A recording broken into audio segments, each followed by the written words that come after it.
Ollie was walking down the street,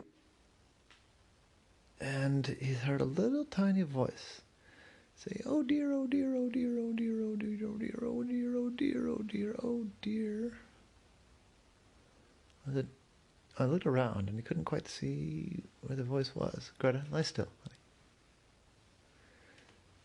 So he just sort of followed the sound. I said, "Oh dear, oh dear, oh dear, oh dear, where is it? Where, oh dear."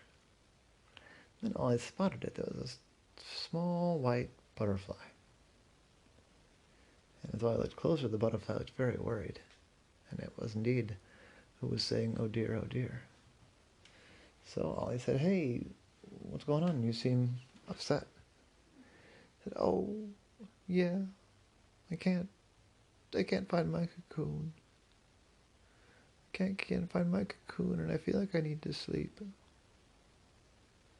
I said, "Oh, okay. I think I could help you with that if you'd like some help. I'm not really doing anything right now."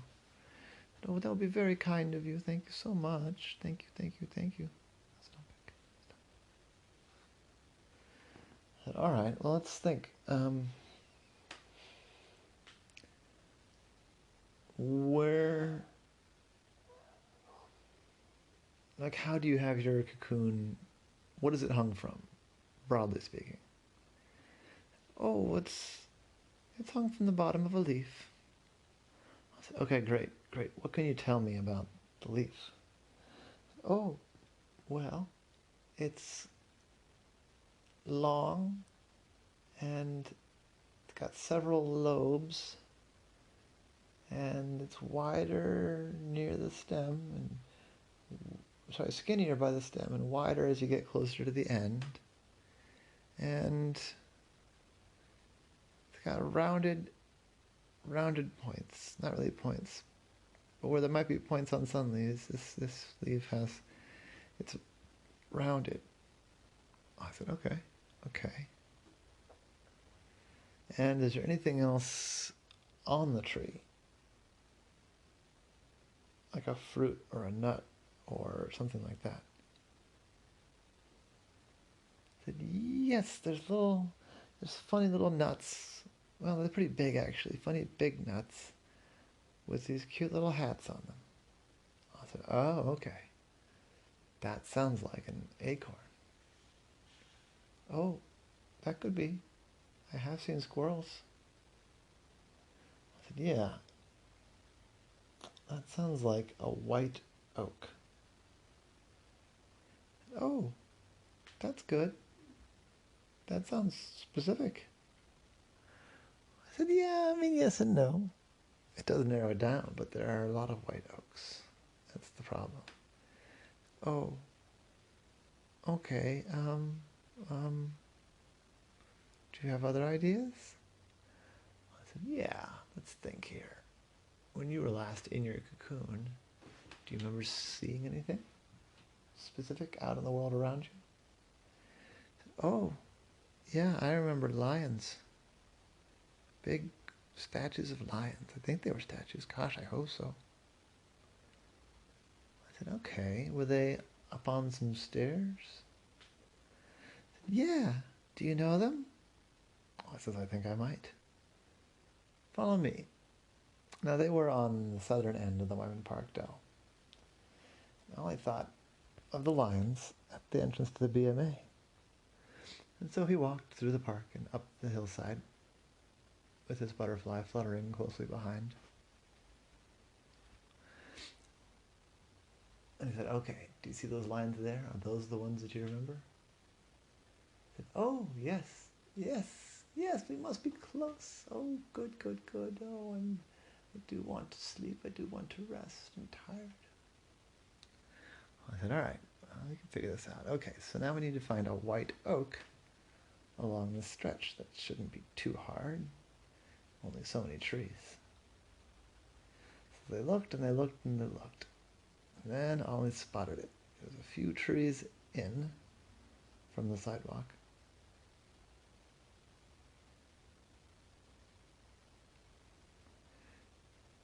But there it was, a white oak.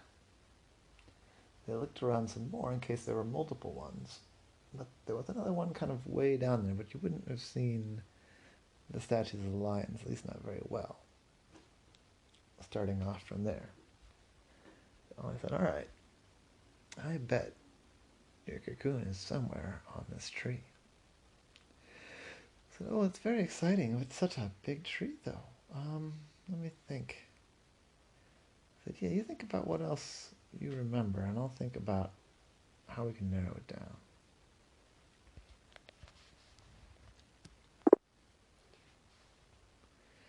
So they looked at the tree. I was hoping he might just spot the cocoon, but there were a lot of leaves, and they were starting to turn brown for the fall.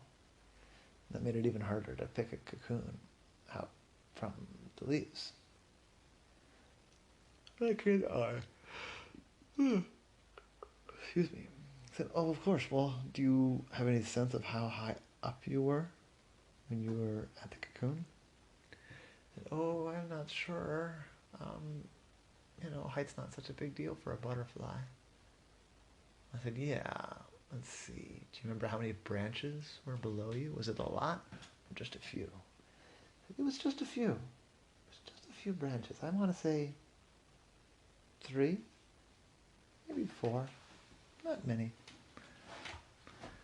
I said, do you remember if there were branches above you? I said, oh, I don't know. I'm pretty sure it was on the underside of a leaf. I should mention, by the way, that it was the early evening, getting toward, sorry, hold on a second. Getting toward nightfall. Ollie kind of wanted to go home too, but he decided to help this butterfly and he was going to see it through.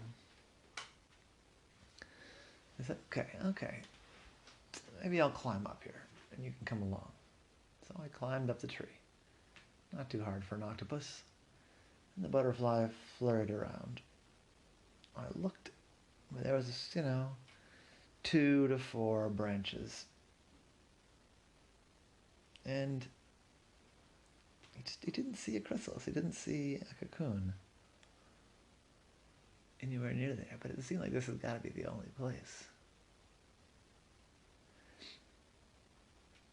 I said, do you want to come over here and tell me if this is kind of what it looked like? Ingrid, stop it. Get in all the way in your bed. Stop making those noises.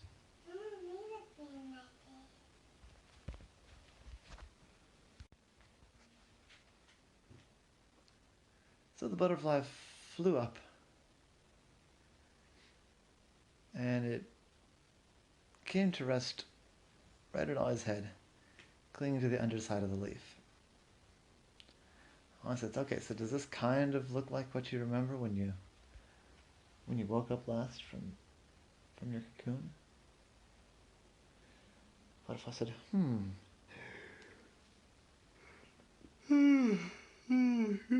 Oh, excuse me, I am tired. Yeah, kind of. Oh, it's kind of cool here in the shade.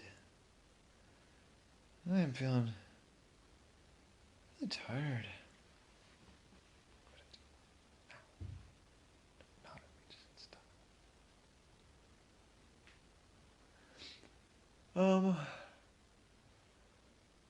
I think I might just nap here for a minute, and then we can keep with the search. I said, okay, what do you want me to do while you wait? No answer. Butterfly, you okay? No answer. I looked very carefully. You could see the little butterfly was still alive, but, well, I guessed asleep, clinging there to the bottom of the leaf. So I climbed down the tree and was going to think about it and walk back out to the sidewalk. There, he saw his friend Rachel. And she said, oh, hey, Ollie. That was a strange time for climbing trees, isn't it? I said, yeah, I was helping out this butterfly that I met. I was trying to find its cocoon so it could, go to sleep for the night. And she said, oh, well, butterflies don't sleep in their cocoons, I said, they don't? He seemed so sure.